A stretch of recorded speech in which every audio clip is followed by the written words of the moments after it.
I didn't lose my Harley in an accident. I didn't sell it. And I definitely didn't lend it to anyone. But one morning, it vanished from my driveway. By nightfall, the police would tell me who took it. And a few days later, his mother would decide to destroy my life to avoid facing the truth. This story doesn't start with a crash. It starts with an HOA president who thought she owned everything, including me. If you've ever lived under an HOA, you already know the type. The neighborhood looks peaceful from the outside, trimmed lawns, matching mailboxes, those little flags everyone forgets to take down after July. But behind the scenes, it's ruled by paperwork, petty power, and one person who takes it way too seriously. In my case, her name was Linda Carlisle. Linda wasn't just the HOA president. She was the HOA. She walked the neighborhood every morning with a clipboard like she was inspecting troops. Trash cans an inch too far out. Fine, holiday lights still up, warning letter. Grass half a shade too tall, another fine with a smile that said she enjoyed it. Me, I kept to myself, paid my dues, fixed my own place, never bothered anyone. Except for one thing. My Harley. It was a deep black cruiser, legal, registered, insured, quiet as far as Harleys go. I didn't rev it. I didn't ride it late. I parked it exactly where the HOA rules allowed, my own driveway. Linda hated it. She said it lowered property values. She said it attracted the wrong crowd.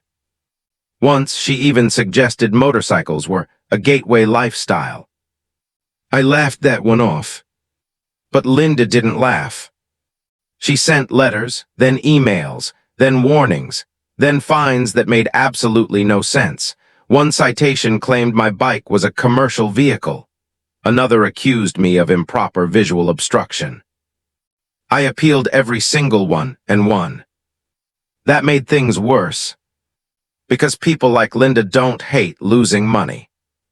They hate losing control. Now here's the part that matters.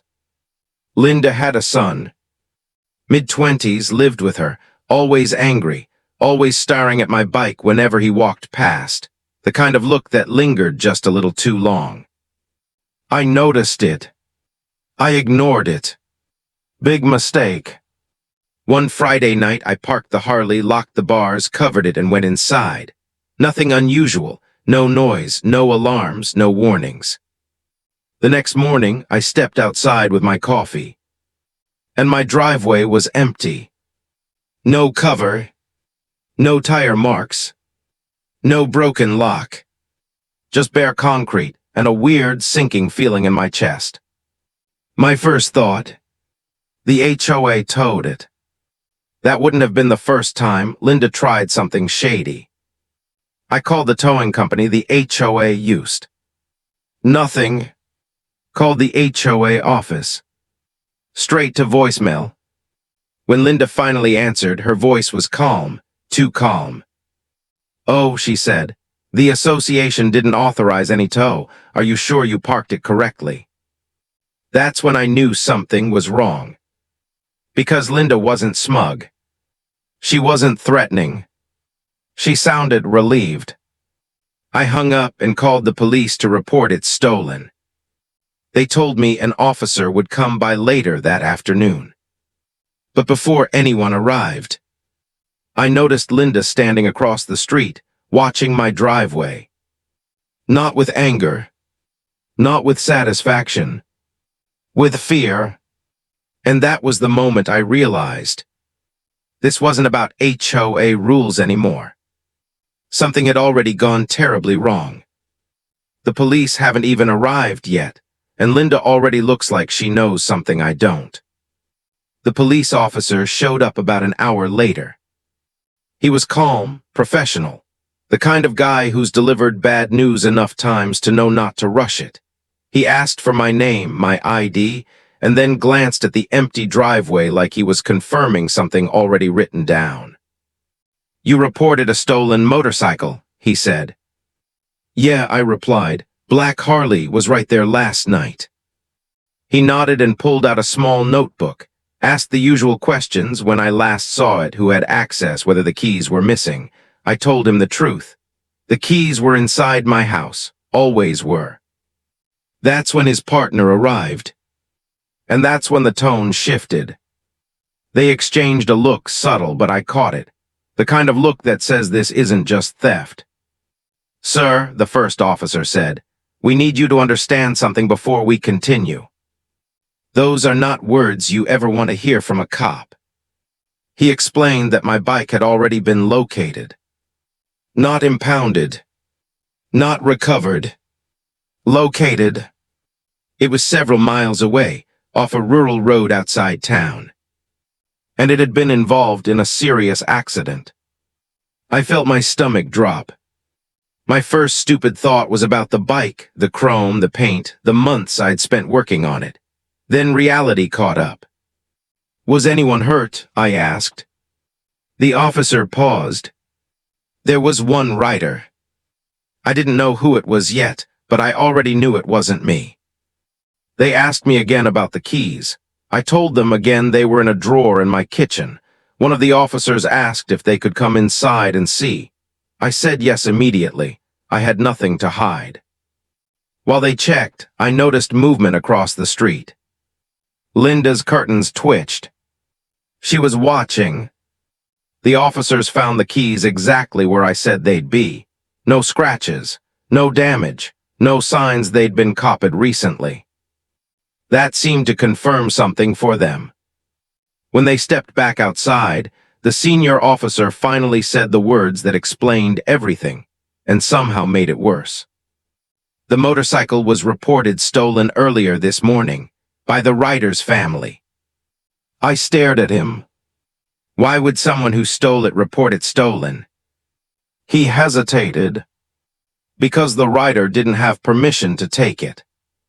That's when the name came out. Linda's son. I won't pretend I felt anger right away. Mostly I felt disbelief. The kid had no license, no training. I'd never even let him sit on the bike. And now, the officer explained that Linda's son had taken the motorcycle late at night. No helmet, no protective gear. They didn't say much about the crash itself, just that it happened fast, and there was nothing anyone could have done. I nodded numbly. Then came the sentence that changed how I saw everything.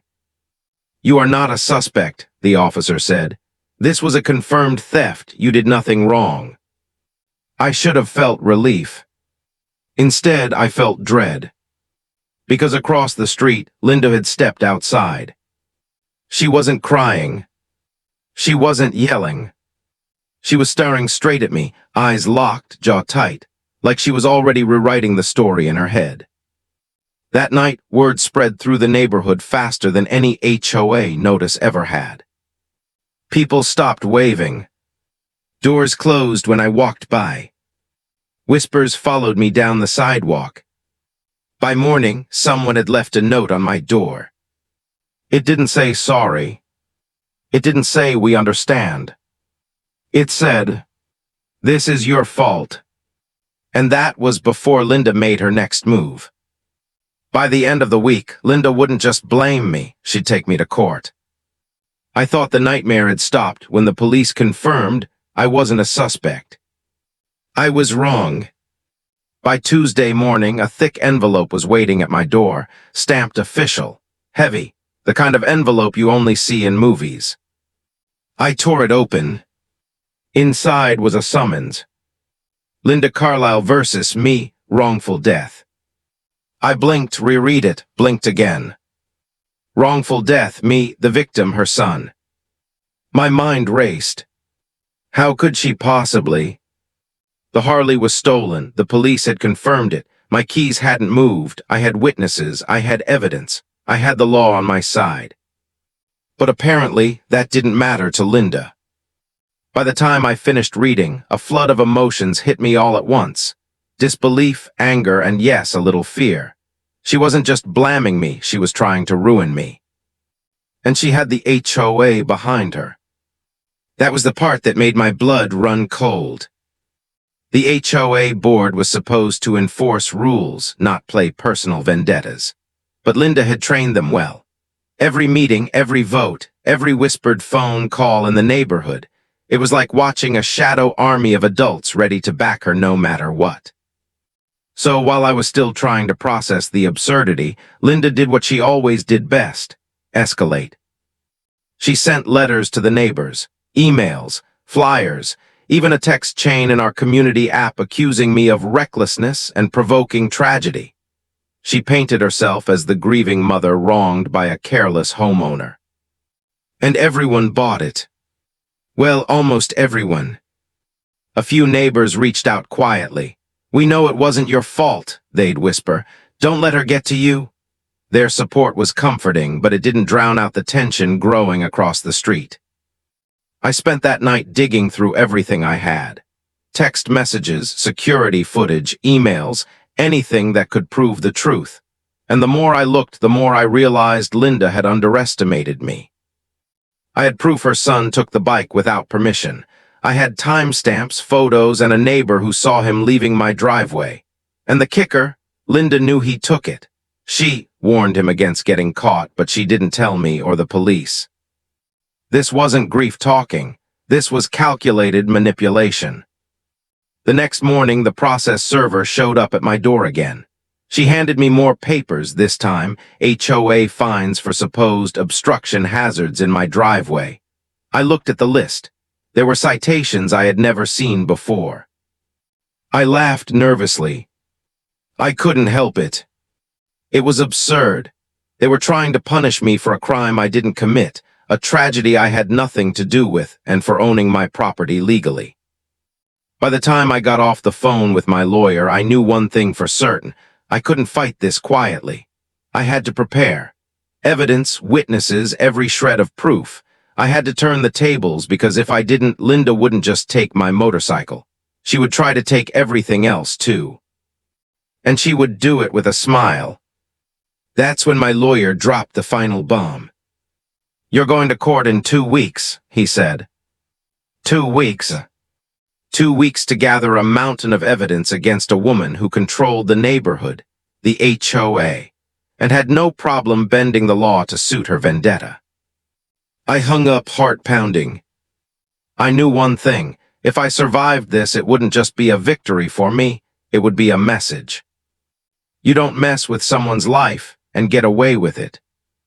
2 weeks until court. Linda is planning her attack, and I just found a piece of evidence she thought was gone forever. The days leading up to court were exhausting. Not just because I had to dig through every scrap of evidence, message, and witness statement. Not just because I had to pretend I wasn't panicking every time I saw Linda Carlisle's SUV parked across the street. It was exhausting because everyone suddenly had an opinion. Neighbors whispered in the grocery store aisles. HOA members nodded politely, but their eyes screamed judgment. Even friends I trusted texted cautiously. "Are you sure you can handle this?" I knew I could, but knowing didn't make the tension any lighter. Then Linda upped the ante. I came home one evening to find a flyer slipped under my door. Not one of those generic HOA letters with the tiny fine print. No, this was full-on, bold font, black and white propaganda. The homeowner who caused my son's death. It listed my address, my bike, my reckless behavior. I couldn't help but laugh, nervously, because this was insane. Insane but predictable. Linda wasn't grieving, she was on a mission. I called my lawyer, who didn't even need to see it to know what had happened. "They're trying to make it personal," he said. "They want to embarrass you, isolate you, make you doubt yourself. Don't give them the satisfaction." Easier said than done. The next morning, I stepped outside and found my driveway inspected. Not by city officials, not by police, by HOA board members who didn't even bother pretending they were impartial. They measured the distance between my bike cover, which wasn't there, obviously, and the curb, took photos, made notes. All of it, of course, would somehow end up in court as evidence that I was negligent. I stared at them, trying not to lose it. Really, I asked. You're measuring nothing. One board member, a man in his 60s with a tie that screamed power trip, looked at me and said, dead serious, "It's for the community's safety." I nodded slowly. Of course, because my stolen motorcycle is clearly a threat. They didn't laugh. By now, Linda had begun showing up at the property line herself. She didn't knock, she didn't smile. She just glared like I was supposed to confess. The next few days were a blur of evidence gathering. Photos from the night of the theft. Testimonies from neighbors who saw her son take the bike. Security footage I almost forgot existed, the one that showed him sneaking out, helmet in hand, and my bike parked safely before the theft. Each piece of evidence made me feel stronger, but it also reminded me just how dangerous obsession could be. And then the final straw. Late one evening, my phone rang. Unknown number. I answered. Hello. It was Linda. She didn't say hello. She didn't ask how I was. She whispered, "You better hope the court sees it your way, because if it doesn't, I'll make sure everyone pays for this. Everyone." I froze. This wasn't grief. This was intimidation, threats, pure, calculated malice. And I realized she wasn't just targeting me anymore. She was dragging the entire neighborhood into her vendetta. I hung up, took a deep breath. The fight was no longer about a stolen Harley. It was about standing up to someone who believed she could control everything and everyone. Court was in 2 days. Linda was sharpening her attack, and I just found a neighbor who witnessed something that could change everything if I played it right. Court day arrived like a thunderstorm.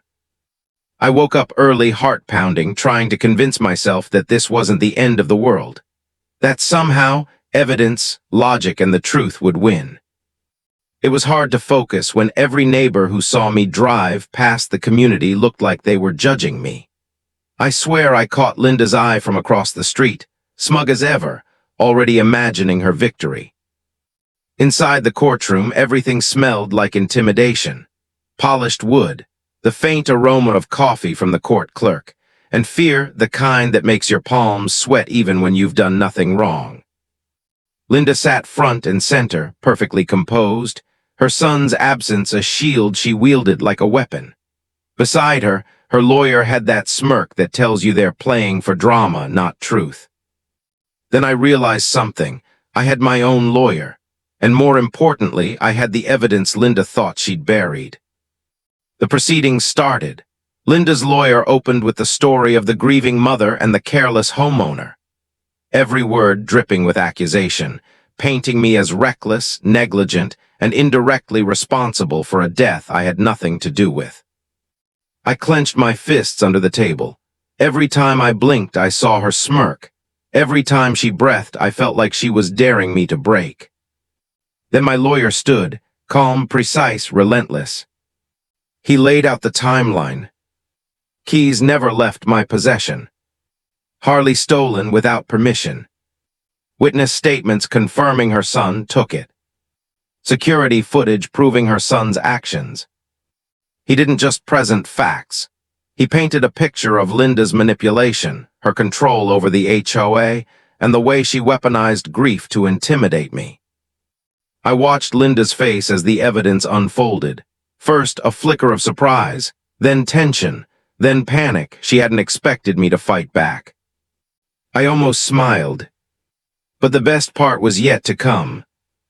One of my neighbors, a quiet woman who usually never spoke up, took the stand.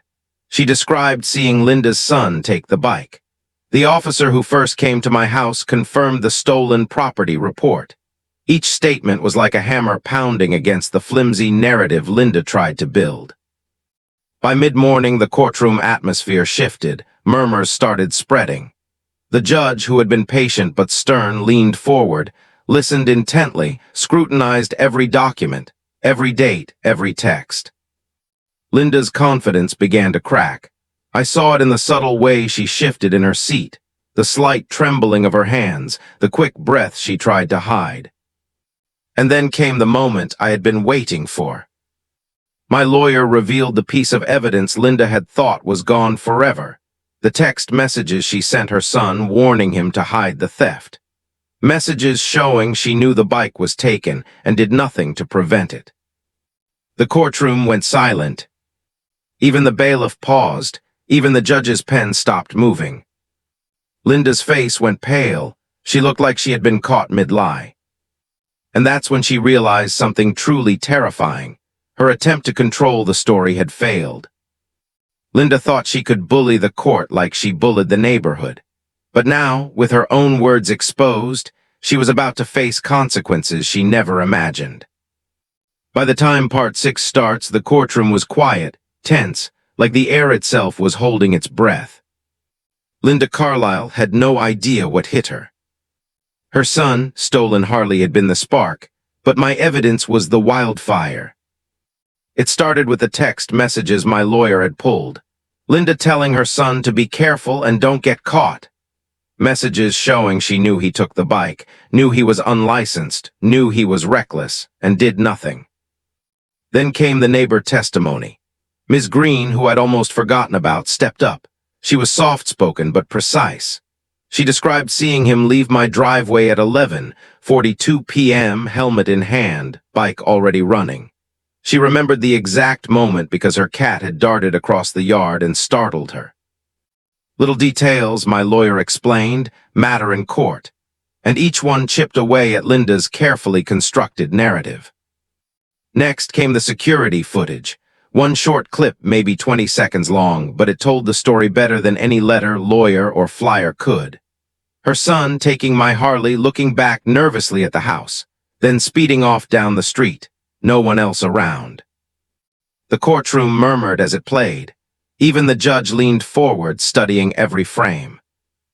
Linda's lawyer tried to object, tried to argue that footage didn't prove intent, didn't matter. My lawyer calmly responded that it proved unauthorized use, which was the core of the case. By now, Linda's composure was gone. She fidgeted, muttered under her breath, and glanced at the board members in the back, her little HOA army, all of them stiff and nervous, realizing that the tide was turning. I sat there, heart racing, but strangely calm. There was vindication in the air, the kind that comes from knowing you've done everything right while someone else has been caught lying. Then came the real kicker.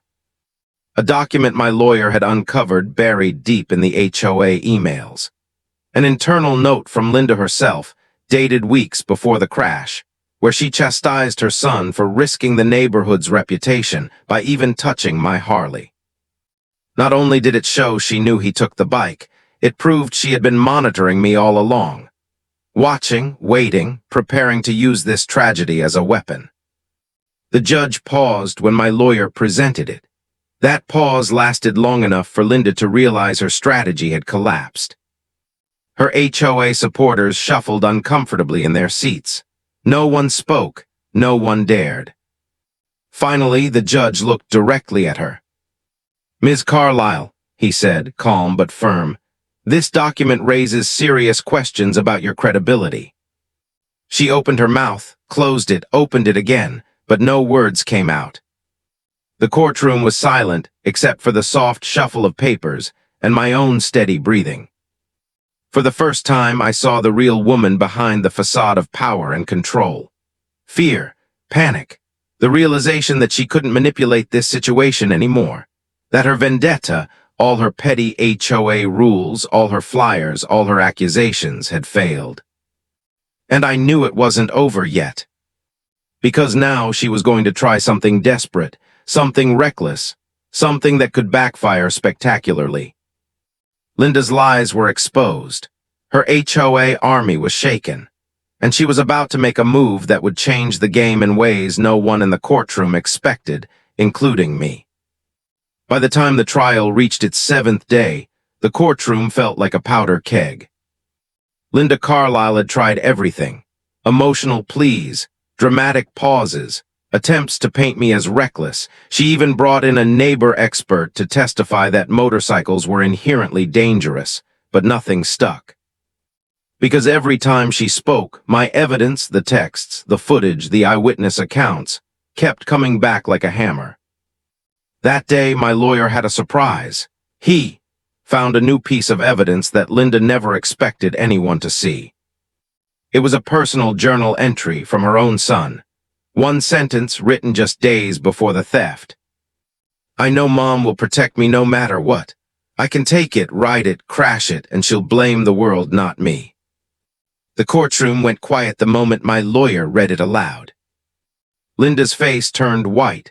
She opened her mouth, then shut it, unable to defend herself. The judge leaned forward, his eyes narrowing.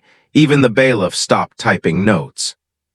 "You see, Your Honor," my lawyer said, "this isn't speculation. This isn't blame without evidence. This is a clear indication that the defendant's mother knew about the theft, condoned it, and is now attempting to manipulate the court to her own advantage." Linda's lawyer sputtered, trying to object, but the judge waved him off. "Overruled. The evidence is relevant," he said, calmly but firmly. I watched Linda's eyes dart around the courtroom. Her HOA allies in the back row shifted uncomfortably, suddenly realizing they were on the losing side of a fight they didn't fully understand. Then my lawyer dropped the final piece. Security footage from a neighbor's doorbell camera, time-stamped and clear. It showed her son leaving my driveway, helmet on, bike running, taking off down the street. Not reckless on my part, not provoked by me, completely unauthorized. The judge leaned back, exhaled, and said a single sentence that echoed through the room. "Ms. Carlyle, your credibility has been thoroughly undermined." And just like that, the smirk that had fueled her entire vendetta vanished. I felt a weight lift off my shoulders. Relief, yes, but also a quiet satisfaction. I had fought this fight without losing my cool, without stooping to her level. Linda tried one last desperate move. She stood, voice shaking. "Your Honor, she caused this. If she hadn't." The judge raised a hand. Silence. "Ms. Carlyle, the evidence shows otherwise. Your attempts to manipulate this court are noted and will be considered in judgment." Her face turned red. Her lips trembled. She looked around at her HOA board members who avoided eye contact. The power she wielded over them, over the neighborhood, all evaporated in a moment. It was almost poetic. Almost. Because as the judge reviewed the documents one last time, I realized something crucial. Linda's attempt to control the narrative had done more than fail. It had exposed her for exactly who she was. And now, the neighborhood, the HOA, and the court all saw it. For the first time, I felt genuinely safe. Not because the trial was over, not yet, but because the tide had finally turned. Linda's reign of petty control and personal vendettas was about to end, and I was going to make sure everyone knew the truth. The verdict was about to be announced. Linda Carlyle had lost her credibility, her HOA army was shaken, and I finally had the upper hand, but the next few minutes would decide if justice truly prevailed. The courtroom was silent, every eye on the judge as he prepared to announce the verdict. My heart was pounding, but I forced myself to breathe slowly. I had done everything right. The evidence was clear. The truth was undeniable. Linda Carlyle sat in the front row, pale, stiff, clutching her hands together. Her HOA supporters were scattered behind her, whispers of doubt replacing the confidence they once flaunted. The judge cleared his throat. After reviewing the evidence, testimonies, and documents presented, it is the court's opinion that the defendant, my name, bears no responsibility for the tragic accident involving Ms. Carlyle's son. The wrongful death claim is hereby dismissed in its entirety. A single heartbeat passed before the room erupted. My lawyer gave me a subtle nod. Relief washed over me like a tidal wave. Linda's mouth opened, closed, opened again. Words failed her. She had spent months trying to destroy me, to intimidate, harass, and manipulate, and in a single moment all of it crumbled.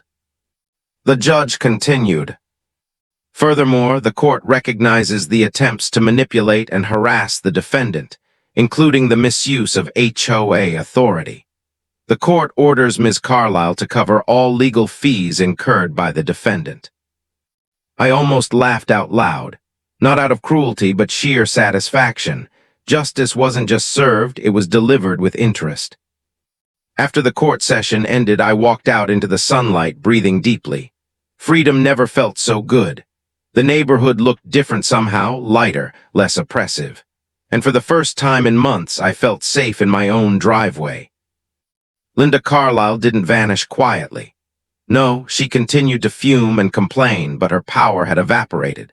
She was removed from the HOA board, stripped of her president title, and officially warned that any further attempts to intimidate me or manipulate the HOA would have serious legal consequences. Her son's tragic mistake would always weigh on her, but she had tried to punish the wrong person. And in the end, she had paid the price, legally, socially, and morally. As for me, I rode my Harley out of the neighborhood that evening, engine roaring through the quiet streets. It wasn't just a victory for me. It was a victory for anyone who's ever been bullied by HOA rules, petty power trips, or people who think control is more important than truth. Neighbors waved as I passed. A few even smiled genuinely, no whispers, no judgment, just acknowledgement. Some stopped to thank me quietly for standing my ground. It felt good, real, worth it. I parked back at home, helmet in hand, and looked at the house. At the driveway, at my bike. Nothing had changed except everything. Linda Carlisle tried to take my life, my peace, and my reputation. She failed spectacularly, and now the entire neighborhood had witnessed it. Sometimes justice doesn't come from revenge. Sometimes it comes from holding the line and letting the truth speak louder than lies. If you've ever dealt with an HOA nightmare, or anyone who thinks they can bully their way through life, subscribe right now. Drop a comment below with your HOA horror stories. And share this video to warn others. Petty power trips don't always win, truth does. Because let me tell you, Linda Carlisle will never forget who actually won.